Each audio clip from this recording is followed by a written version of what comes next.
Malvika, start again, please.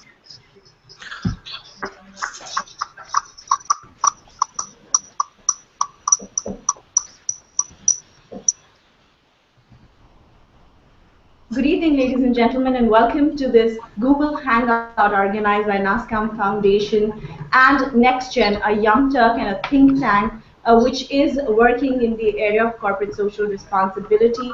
This is a platform where all of you will get an opportunity to engage with thought leaders, with sectoral experts, and to exchange ideas on how we can take forward this agenda and an opportunity that has been placed in front of us by the government after having legislated a corporate social responsibility and having brought this into the legal framework of the country. You all know that Section 135 of the Companies Act has been notified by the government and is going to come into effect from the 1st of April 2014. About 20,000 crore rupees annually are going to be spent by approximately 16,000 companies on corporate social initiatives. And the IT sector and the BPM sector will have a significant role to play in this regard. So today I have an eminent panel of experts with me, which comprises of industry leaders, government representatives, representatives from the NASSCOM who are here to answer your questions. You can direct your questions to us through NASSCOM's Twitter handle. You can also comment on the Hangout link right here on YouTube. And the other option, of course, is to mail us at forums, that's forums at nasscomfoundation.org. And at the end of the panel discussion, we are going to be taking up your questions, and we'll try to address all the concerns and suggestions that you may have. So just to introduce you to my panelists, I have with me Dr. Bhaskar Chatterjee, DG and CEO of Indian Institute of Corporate Affairs.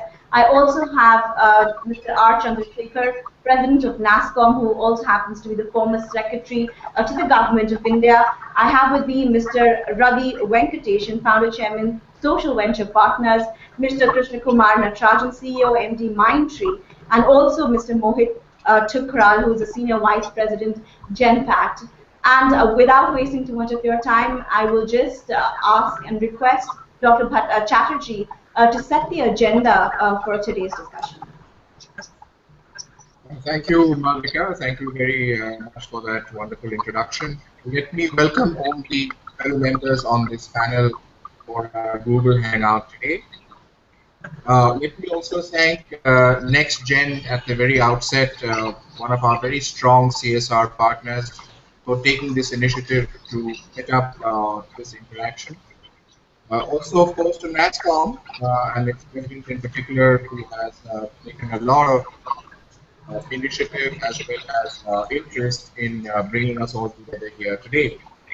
I thought I'd make a couple of introductory remarks or comments on how Section 135 of the new Companies Act is proposed to be rolled out, and how then government could create what I hope will be an enabling atmosphere which will actually guide the corporate world in doing for our disadvantage, for our marginalized, for people who have been outside our mainstream for so long. Broadly, Section 135 is looking at asking corporates to combine or work with government and with each other, also with civil society organizations, to try and help us accelerate the pace of our social economic development.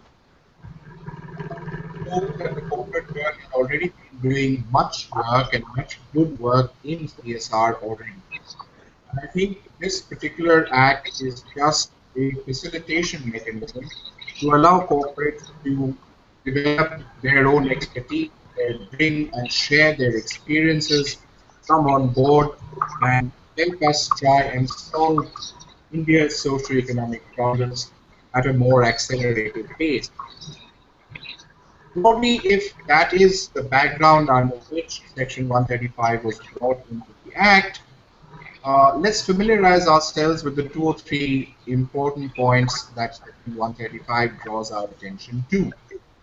As Malvika mentioned, we are hoping that in the financial year starting 1st April of 2014, we will be able to get our act together. And those 16,000 odd companies who fall within the ambit of the act will start not only doing CSR, perhaps not necessarily anew or afresh, but try and redirect their energies in a more focused way. First off, Section 135 asks each of these companies to constitute their CSR committee. And we have in the Act this proposition that there should be 3 members of that committee, all of whom need to be members of the board of the company. And in each of these committees, there needs to be an independent member of the board. That's what it broadly says. And the first task of this committee, as and when it is formed by a board resolution, should be the formulation of the company's CSR policy. I did want to mention a couple of words about this policy, which will be the primary instrument for unfolding of the CSR activities of each of these companies. That would be that aside of what the policy formulation reads, there needs to be an annexure to that policy, which lists every single project or program that the company wishes to execute in the year 14-15 and onwards. So the listing of every one of those projects or programs as a part of that policy is the first actual requirement. So when the committee has been constituted and the policy has been framed, then of course the execution and the implementation starts. We're hoping that many companies will now start looking around for good projects, also that they will engage with good civil society organizations, also with social entrepreneurs, because the Act does actually hold out the hope that many social enterprise projects will also come on board. So what we are proposing or hoping that will happen is that we will soon be able to share with many other companies the kind of roll-up that we are envisaging. That CSR professionals will now also come on board, good NGOs will be engaged, and of course corporates will now look at doable projects that are perhaps replicable, scalable, and will also deliver actual results on the field. So Chatterjee, if I could interrupt you, we can actually ask Mr. Chandrasekhar to explain to us and to share with us what is it that the industry has already been doing. Like you were pointing out, there are several corporate houses which have already started or have been for a long time partnering with the social communities around, say, their factory locations or even in areas around their offices. So, Mr. Chandrasekhar, as far as the IT sector is concerned, in your experience, what is it that the industry is already doing, and how can we take forward this agenda which has been set forth by the government? Yeah. Thanks, Malvika, and hello to you after a long time. Yes, sir, it was a pleasure to see you again. Actually, the IT-BPM industry is one industry which actually has been quite active in the CSR space, even prior to the advent of Section 135 in the new Act. So, a whole variety of activities have been taking place over several years, and I think over the past decade or so, I have actually been witness to, and in some cases party to some of these activities. One of the notable areas, for example, is on digital literacy and on spreading, digital literacy with a view to addressing the problem of digital inclusion. Then there is also a trend, because this is a manpower intensive industry and currently employs close to 3 million people. There has also been a trend of employees themselves volunteering to do a certain amount of social work within the vicinity of their workplace. And if you take the numbers involved, then that itself again adds up to quite a significant chunk of work. The other very interesting thing that is happening today is this whole emergence of impact sourcing and impact investment as an area of importance. And here the concept is that investment in certain activities in areas of social relevance like education and health and so on initially have the form of and nature of CSR activities, but eventually some of them actually do lead to business models which enable scaling on a scale that is relevant for a country of India's size. So I think that as we look at the current CSR legislation, we need to keep this background in mind and try at this stage not to be over prescriptive so that all of these different initiatives and interventions are actually able to blossom to their full size and scale, and there is enough room for such experimentation while falling within the ambit of CSR. And the second thing is that we should actually encourage, especially the IT-BPM industry, to actually build through the CSR avenue, uh, structures and models which actually can scale and scale quickly so as to address some of the pressing social challenges in the country, like education, healthcare, financial inclusion, and so on. Recognizing that some of this early experimentation will not be amenable to a business model on day one. So there's a certain phase which requires this activity, and that is where the CSR spending should also go. So these are the two or three broad aspects that I wanted to mention. Well, thank you, sir. Dr. Chatterjee, I just wanted you to come in on this and clarify that in case a company wants to undertake an activity which is linked to its business and actually also yields profits in the long run, then is it going to be considered as a corporate social responsibility initiative by the company within the ambit of the Companies Act?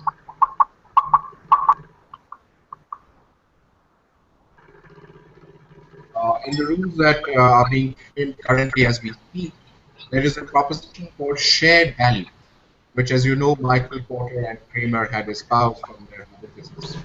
And in fact, specifically says that many business activities also lead to social advancement.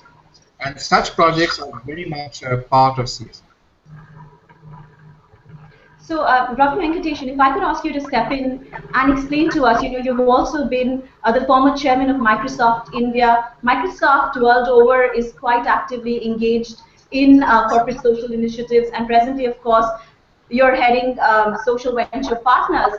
What kind of opportunities in the IT space actually lie for companies to partner with social enterprises for ventures which may actually involve generation of profits and at the same time satisfy the legislative requirements? Great question, Malavika. As you correctly said, Microsoft has done a lot of work in CSR, and it really, really made me realize that CSR is strategic. A lot of people are approaching this as an onerous, task that they have to comply with.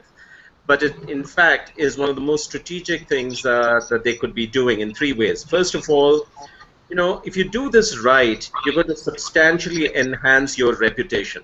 Mr. Chandrasekhar talked about computer literacy. In 2004, when I was running Microsoft India, we started a program called Shiksha, which is now in its 10th year, and has trained some 30, 40 million children. And it did an enormous amount of good for the reputation of the company, rebuilding trust, earning goodwill.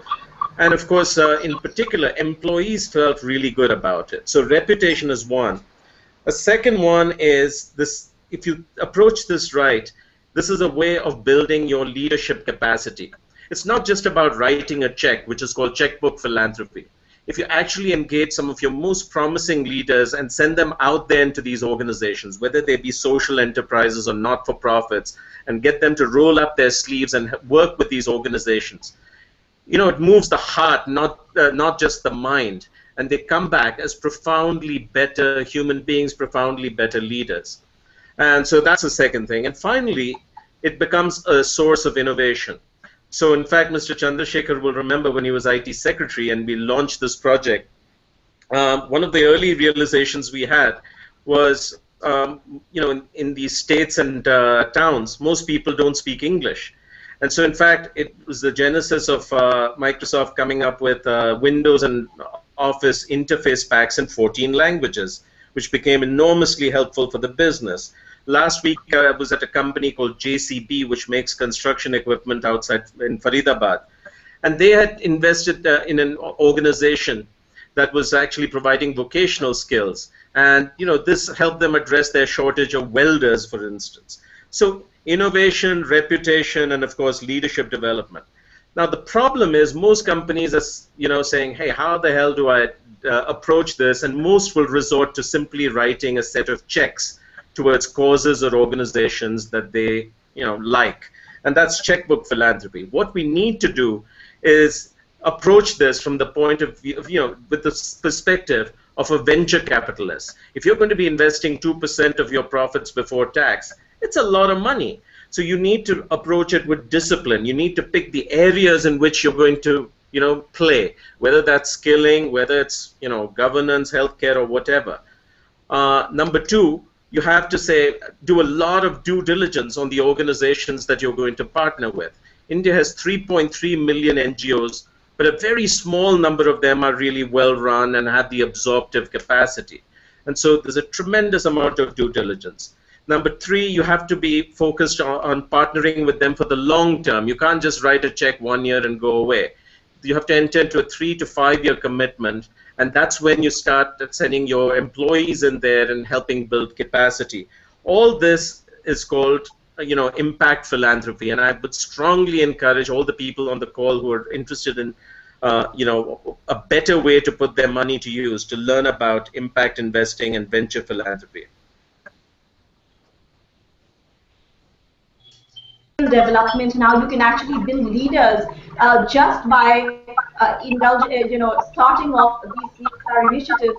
What has been Genpact's experience in this, and how do you think people who are going to be moving from mid-level management positions to a senior position, they can actually be channelized and groomed by moving them and asking them to lead CSR initiatives?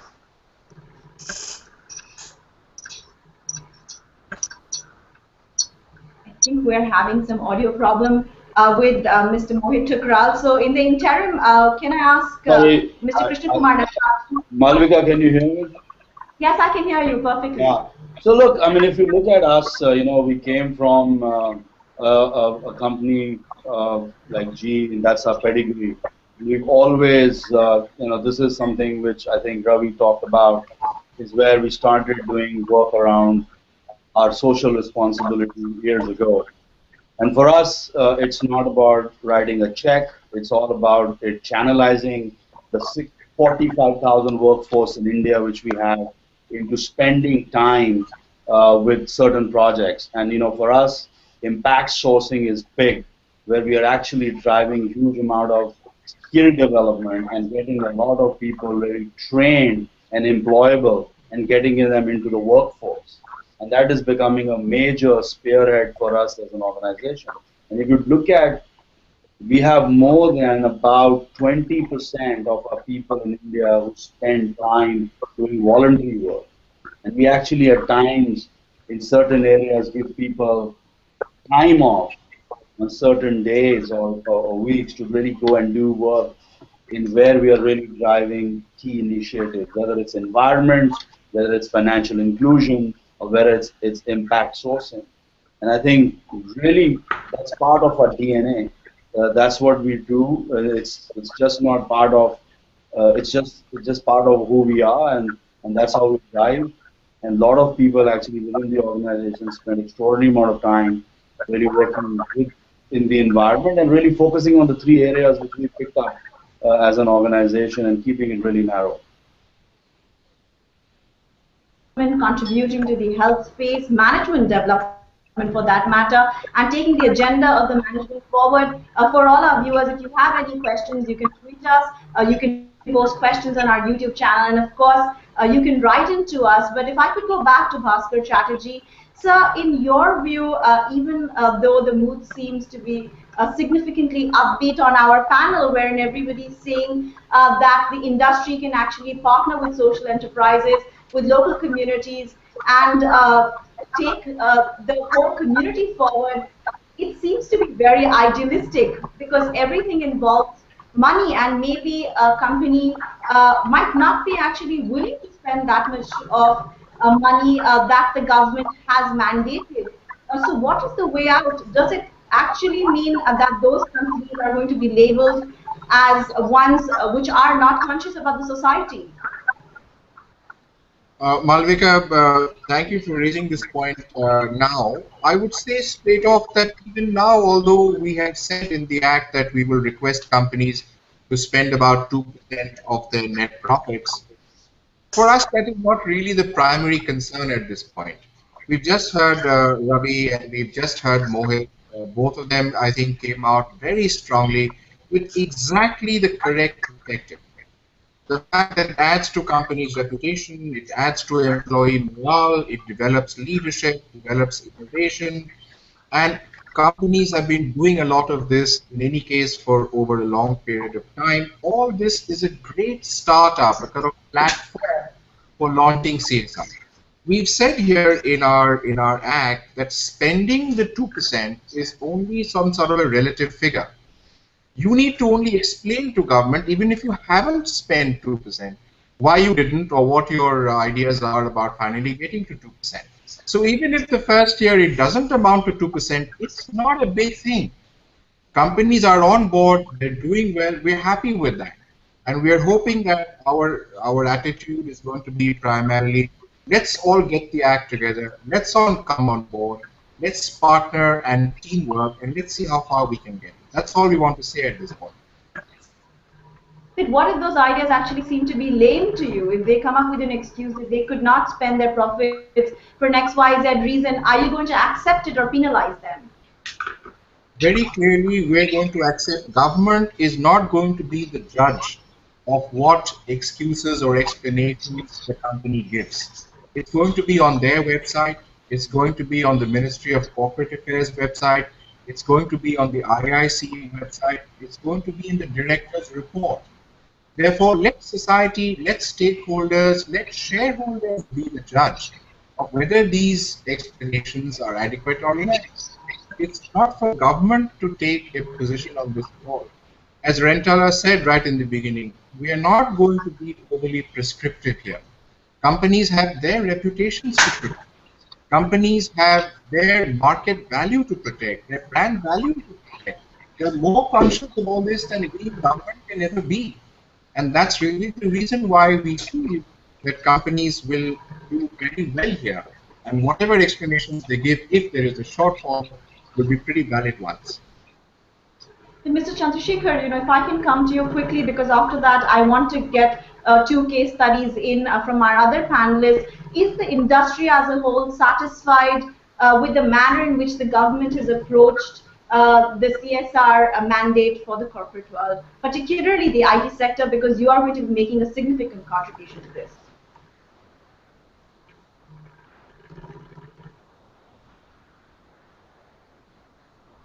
Well, we seem to have been, facing some connectivity issues. So let me bring in Mr. Krishna Kumar Natarajan, CEO and MD of Mindtree.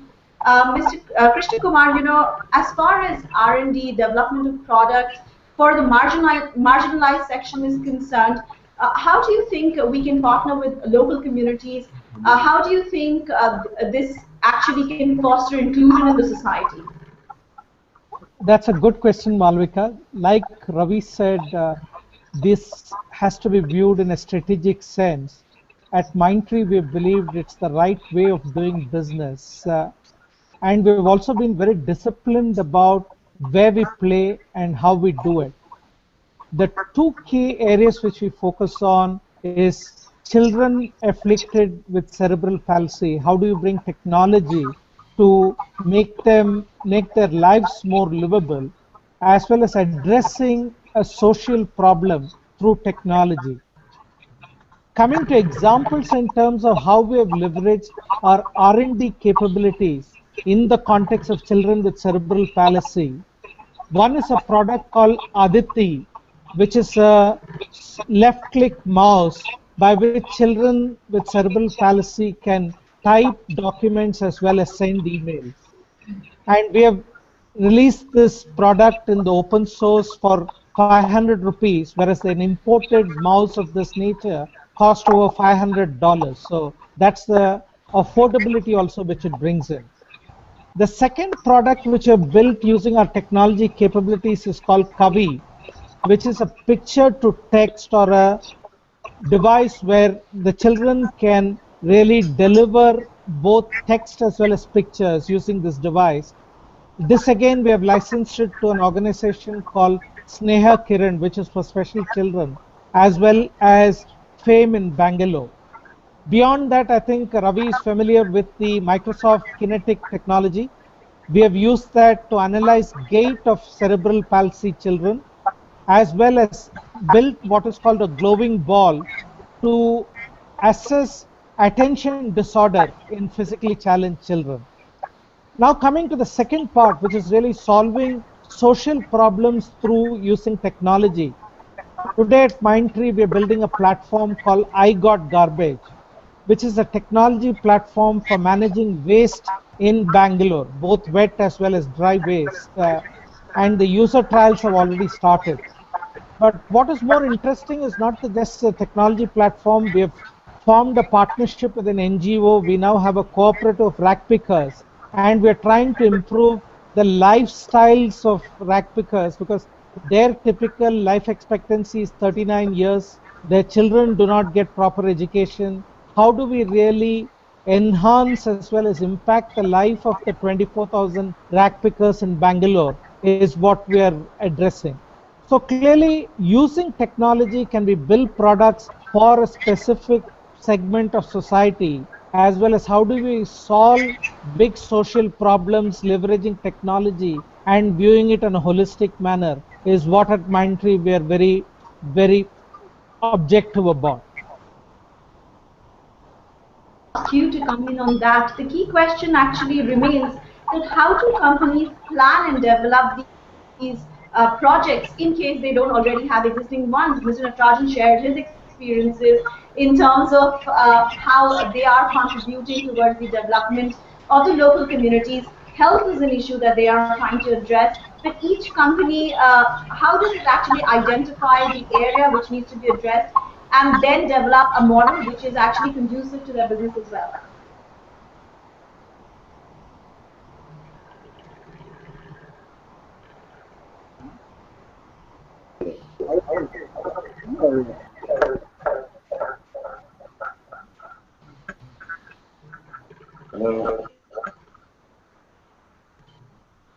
Mr. Chandrasekhar, would you like to take that question?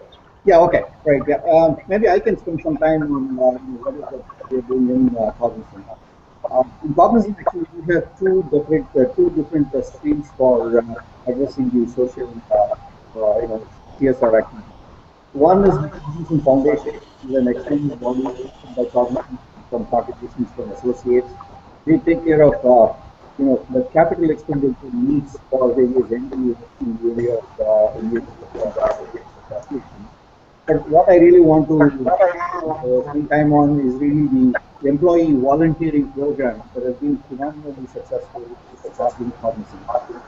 Almost 6 years ago, we have our own social media, and we observed that teams within Cognizant, given the youth, they all are very, very passionate about doing something for the society.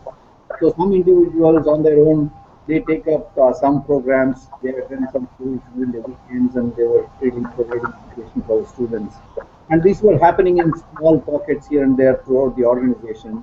And we saw the blogs from many of those associates, and then we said, hey, there are already so much of activity that's happening in the company. Is there a form there a channel that we can provide as an enterprise, or bringing all these passionate people who want to really return something to the society and provide them a channel, provide them the financial assistance and all the help that they need so that this program can be a lot more successful. And that's what we launched in 2007 as part of our $2 billion celebration, which started off as a small activity with about 200 volunteers. And we called the program as the Cognizant Outreach Program. And this program has taken its own shape over the last 6 years. And what started off with the 200 volunteers, today we have over 57,000 associates in India, reaching out to, various communities across all the cities that we operate. They actually adapt schools to provide education during the weekend, and it's completely voluntary. It's not that we are providing them some time off from their work. So, I don't know. Project is actually successful because if you are going to be spending 2% of your net profit, then you actually want to make sure that a value is realized. Malavika, please repeat your question because the audio wasn't clear. Well, my question was that how can companies actually plan more effectively? Mr. Chandrasekharan was giving us an example of how his company has been planning and implementing CSR initiatives to ensure that these projects actually yield value for the company, tangible or intangible. Well, if you don't mind, I'll make a shameless plug. One of the things we started about 2 years ago was this philanthropic movement in Bangalore called Social Venture Partners. Basically, a lot of people, once they become senior and successful, have this great desire to quote unquote give back to society, but they don't know how to. So, beginning in Bangalore, we started getting about 100 people. Now we're operational in Mumbai, soon in Pune, and so we have some very, very experienced people and a lot of know-how from deploying our own philanthropic giving. So I'm going to make an offer on the air to any company or CEO which wants pro bono advice from social venture partners in these 3 cities. And it turns out there are a very large number of captains of IT industry involved with us. For instance, Akila Krishna Kumar is the chapter chair of Bangalore. Ganesh Natarajan is the chapter chair of Pune. So we can come in, provide consulting. We can help them with devising their program and impact assessment. I have to interrupt you there because we're really running out of time. But I want to bring in Mr. Chandrasekharan, the president of NASSCOM, to actually address the issue and let us know if the industry collectively is prepared to independently start off CSR initiatives. Well, as I was mentioning at the outset, this is an area which, for a variety of reasons, the industry has always been active in. And you've just heard both Mr. Natarajan and Mr. Chandrasekharan from Cognizant. You've heard Mr. Venkateshan and also Mr. Mohit as well. So I think that this is an opportunity to really focus these activities and actually measure the impact of what is being done. So I think from the point of view of companies, given that today the NASSCOM and the industry is focusing on creating an impact in the domestic segment across sectors which are important for the country, which have a social impact as well. This fits in, I think, quite well with that agenda, and we need to leave room for companies to do things in the manner that they are comfortable with, the areas that they have experimented in. We've just heard 3 flavors. I'm sure 3 or 4 flavors. In fact, if we talk to other companies, then people are doing things in their own way as well. So net, I think that this is a good way to channel the energy which Ravi just referred to as the desire to give back. The industry which has produced so many successful people and whose companies have done extremely well. So I think on the whole, it's certainly a welcome idea to take to channelize all these energies and focus them in a manner to make a social impact. And I think we should not see this as being completely disconnected from the issues of scale or from the issues of at some point in time maybe even building business models on what are successful. I think these are a continuum, and we should not try to say that no, if it even after 10 years has a potential of turning into a profitable or a scalable business model, then they shouldn't be counted as CSR. I don't think so. I think that the purpose of CSR is to ultimately make an impact and to lead to models which can make a very big impact through this kind of a combination. So I think that on the whole, if we use it strategically, it will not only have the soft impact which Ravi and others had talked about morale and better citizen being people becoming better citizens, but it will also have a definite concrete impact on the society and the economy that we live in. Well, Mr. Bhaskar Chatterjee, if you could make your concluding remarks on whatever the industry has said so far, what NASSCOM has been saying, that in the long run, we will have to develop models which are not only going to yield intangible benefits, but also tangible benefits for the industry, for the government, for the economy, and for the entire community. So what are the areas of collaboration? Are there any that you could identify for us? Yes, I'm really heartened by the inputs that have come to me from all the speakers. It really feels so fulfilled that people are coming on board with very definite ideas, great clarity in the thought and the vision that each of the participants have shown. I thought I'll draw the attention of my fellow panelists to some 3 or 4 points that at this point we need to perhaps flag off.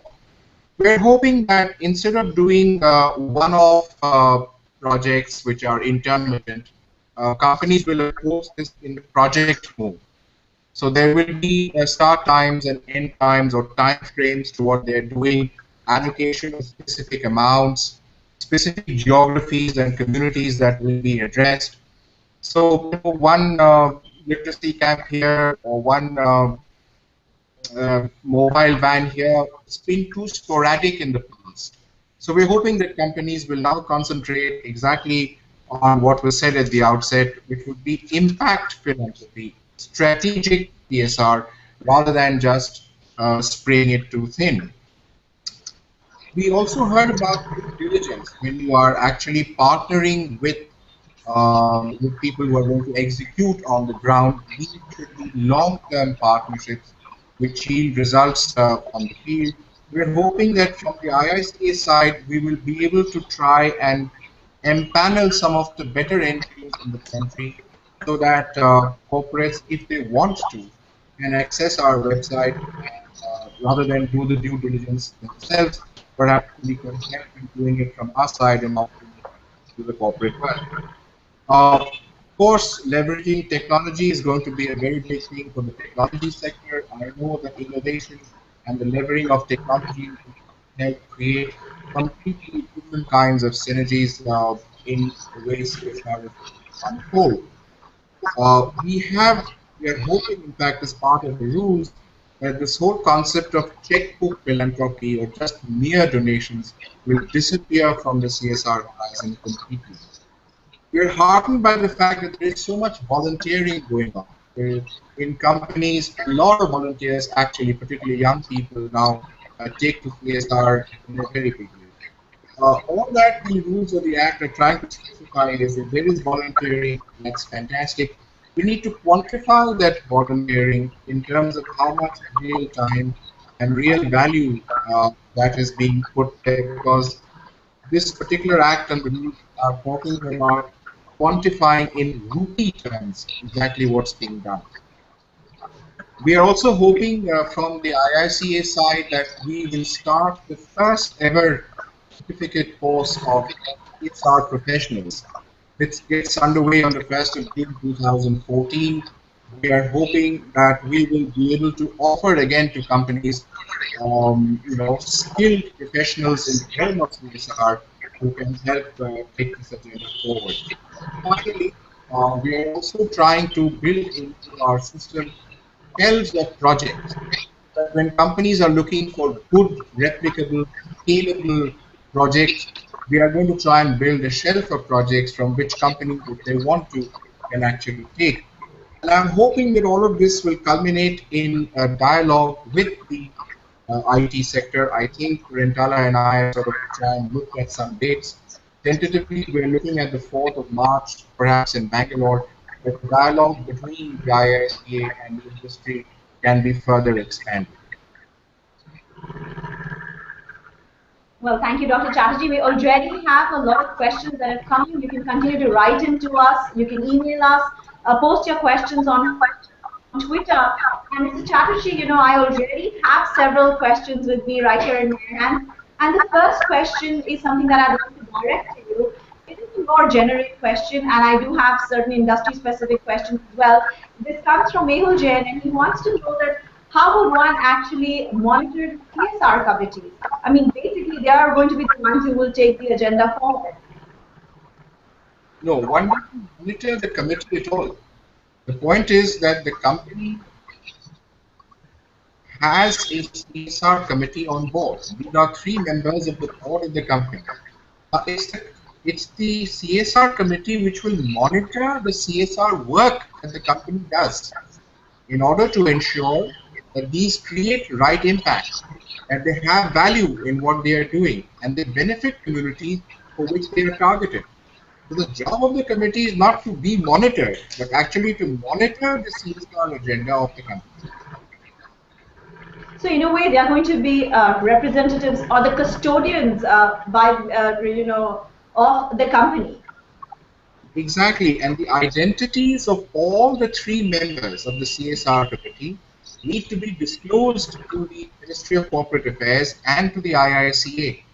The identities of all the 3 members will be available on these websites, and they also need to be disclosed by name in the director's report which they make to their shareholders. Yeah, but Malavika, one thing I might want to add is that, that's from a compliance with the Act perspective. Ultimately, nothing gets done by committees unless the CEO or someone, senior is actually passionately leading from the front.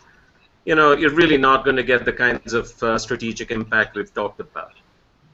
But of course, collectively, the company will have to be conscious towards making a difference, for making a name for itself. Thank you, Dr. Chatterjee and Mr. Venkatesh. My next question is for Mr. Chandrasekhar, the president of NASSCOM. This comes from Amit Agarwal from GenPact. He wants to know that collaboration amongst competing IT-BPM companies for the industry through NASSCOM has taken the sector to new heights. And is this collaboration going to be possible in the CSR space as well? Most certainly, most certainly. I think we are already seeing signs of that. We are already seeing signs of such collaboration because there are programs like My Kartavya which extend across different companies. There are efforts by companies to come together as a group to address local issues in the city or in the particular area where they happen to be present. And I think it is only such a collective or a collaborative effort which can actually produce an impact which is felt by the entire community. And as Bhaskar was saying, it will not have the same effect if there are individual isolated examples, no matter how good that example itself is, unless it is a fairly widespread impact. So I think, given the size of the industry in terms of the number of employees and the kind of turnover it has, and also the desire to engage with the community and to give back to the society, such a collaboration, in my view, is not just desirable, it's probably inevitable. And NASSCOM as a body has actually had the happy experience of having all such competing companies actually come together for a number of different causes. And certainly CSR is certainly one such aim. Thank you, Mr. Chandrasekhar. Mr. Chatterjee, my next question that I have received from Usha Suresh, a company secretary from Accenture, is actually a very interesting one and quite valid. She wants to know that a private limited company does not actually disclose its profits to the public. And now, when you are talking about CSR spending, making it mandatory to at least disclose if an amount is not spent and if it is spent, how it has been spent, how are you going to maintain confidentiality of data for such a company? I'm afraid you'll have to comply with the Act here. You will need to say whether you spend 2% or not. Even though you may not declare the total profits, whether you reach the 2% or not is a mandatory disclosure under the Act. So it is then going to be upon these private limited companies to actually necessarily develop a website, make sure that there is a page, but they don't have any investors. So who do they communicate with? No, they only need to tell us on our website and the MCA 21. Fair enough, Dr. Chatterjee. My next question then we are going to move on to, which is from Chandra from Cognizant. Her question is that our employees are taken away from their regular jobs and are put for these NGO projects, and actually their work suffers. So in the long run, Mr. Chandrasekharan, maybe you could take this question. In the long run, how does a team actually offset the employee hours that they lose out on? Yeah, actually, this program is completely voluntary, and we don't people do it during the weekend, and so the work doesn't get affected. And as I said, it's completely voluntary. It's not part of the KRA, and one thing good that we have observed is the people they do want to do. They're very, very passionate about helping students, the community that they live. They want to be part of the education program. And it's completely voluntary. It doesn't really affect their work, and the results is phenomenal. As I said, there are 57,000 volunteers, which is almost 1% of our workforce in India, and they have, sort of affect. There are about 400,000 kids that have benefited through this volunteer program. And already about 555,000 person hours have been spent in community schools in helping them with education. So there's some audio problem with Mr. Chandrasekharan. Dr. Chatterjee, would you like to address this issue of whether it would be permissible for companies to actually add the number of hours lost, the cost that the company has to incur to the CSR spending cost? Because they might actually have to engage certain employees who have to be replaced from a particular project. Yes, this is exactly what I was clarifying. That cost is very much a CSR cost. Cost actually that cost. Yes, absolutely. So then, would that not encourage companies to actually move their full-time employees and divert them to CSR initiatives, and then just factor in those costs? That could actually set a bad precedent. No. Look, companies are not going to devote. They're not CSR companies. These companies have a million other things to do. CSR is only a very small component of their business activity. If they were to put all their stuff into this, where would they do their actual work? Our understanding is, first of all, the amount of company time or involvement in CSR would be limited to the very minimum. We want companies to engage with implementing agencies, whether they be social projects, whether they be voluntary organizations, whether they be other companies. We don't want companies to recruit large number of people only for CSR. You have to only have an oversight. That's it. Well, Ravi, the next question, I'd like to direct that to you. And this comes from Rajakumar from TE. He wants to know that, what is the best way to actually select people who are going to be on the CSR subcommittees? Well, I don't know about committees. I have a abhorrence for committees. But I would say the right way to think about it is how do you select people to work on projects of various sorts. The number one thing you want to look for is passion. Okay, the person must be absolutely burning with a desire to make an impact, may not be fully aware of how to go about it. The second thing is you want someone who is fairly humble, because if you go into some of these NGOs thinking you know all the answers, it typically doesn't go over terribly well.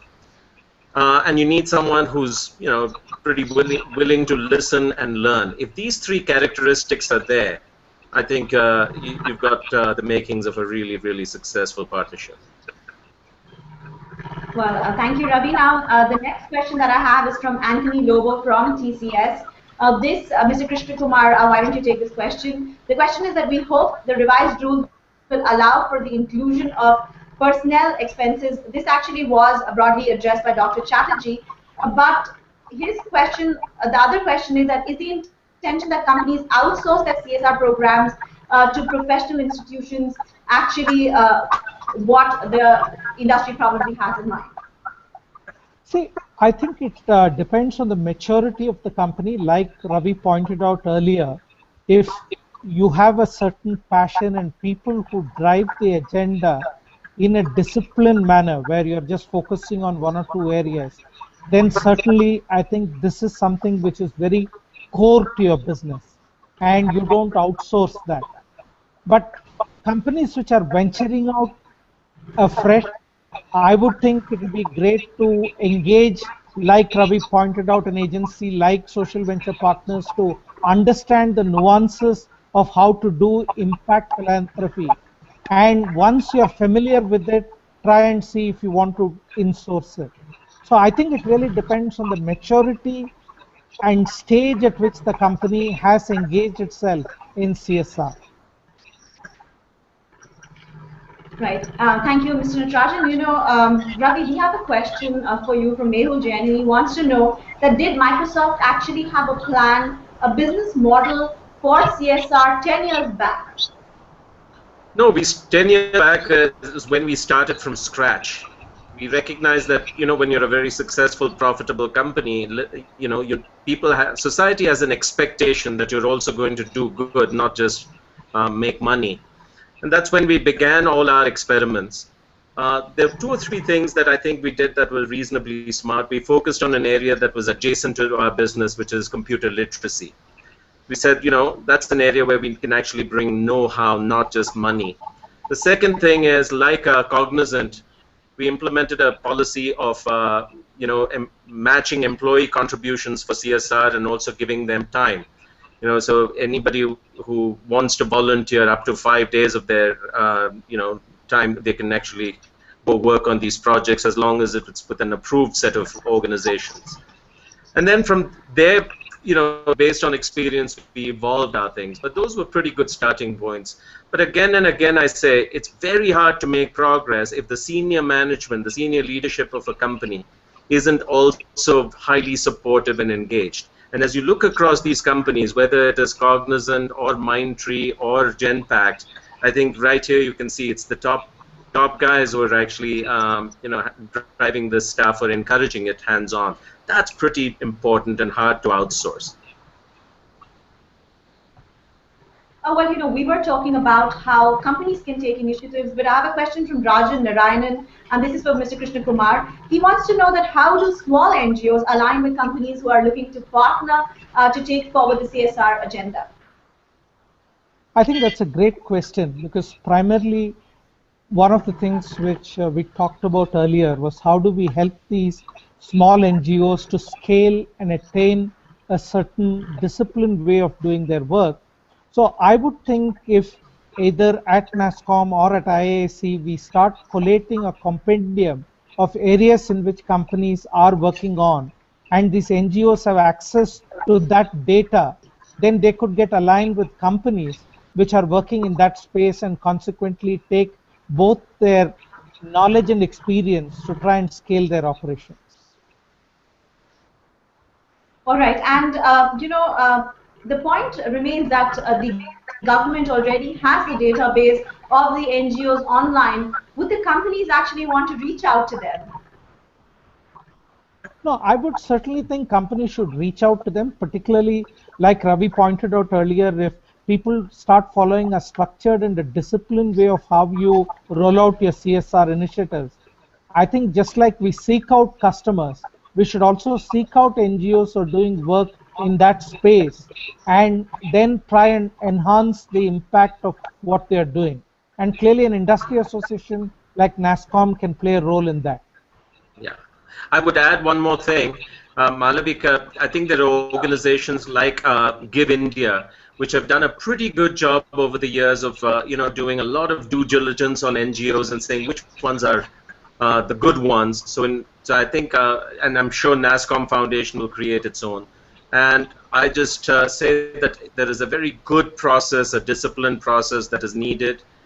There's no need to invent one. We're happy to share the venture philanthropy model with whoever's interested. There's a website called svpindia.org, and people could go there. Well, Mr. Chandrasekharan, I'd now like to request you to please make your closing remarks. But before that, also address the issue of how NASSCOM can actually provide a common ground for companies to come together and actually make sure that CSR does not actually become a liability and companies are able to actually turn it into an asset and opportunity going forward. Are you addressing the question to me? Yes. Okay, because we always have this confusion when Chandra of Cognizant and me are there at the same forum. But I think a number of interesting things have come out, which clearly underline the role that, apart from what individual companies do, bodies like NASSCOM and NASSCOM Foundation can actually do. One of the questions which you had referred to me earlier was about how and whether companies can collaborate. That is one kind of contribution. The second point which you had asked Mr. Natarajan a little while ago was on how we connect between NGOs which are doing good projects and which require either infusion of technology or scaling or some other kind of managerial support which IT companies can bring in. That is another area where this kind of matchmaking can be done by NASSCOM with its connect with the industry and NASSCOM Foundation and its associates and their connections with the civil society organizations and the NGOs. In fact, at a recent event which I had attended, we've actually seen instances of large IT companies actually not just entering into a partnership, but really taking over certain civil society organizations in order to scale those efforts to a quantum level above what they were doing. So I think at the end of the day, if the goal is to really make an impact, these are the kind of things which I think the individual companies, the bodies like NASSCOM and NASSCOM Foundation, and other civil society organizations and NGOs can actually do and collaborate in order to produce that impact. It's a large country, there are many problems, and I think a collaborative model is perhaps much more likely to produce the impact on the scale and at the level that which all of us hope that this CSR provisions will help to bring in. Well, thank you, Mr. Chandrasekhar, for sharing your vision with us. But Dr. Chatterjee, I'm really running out of time, but I very quickly want to ask you, what is it that the industry can expect from the government in this regard? And these are going to be your closing remarks. Yes, the real word here is collaboration. Everything that we can do to collaborate with, of course, the entire space of the 16,000 companies, but more particularly with NASSCOM. We are hoping that the IT sector has enormous capability, some of the finest brain power, manpower, innovation capability. All these capacities reside here. For me, therefore, NASSCOM as an organization, the IT industry as a whole, could well establish benchmarks for other industries as well. My personal belief is that in the IT segment, we have the capability, the capacity to establish practices, good practices that will become actually examples for others to follow. Everything that the IIC in particular, the Ministry of Corporate Affairs, government as a whole, when we dialogue on the 4th of March, I'm sure other points will come up. But in that collaboration between NASSCOM, the IT industry, and with us, lies, I think, at the very core or the very essence of what CSR can do for our country.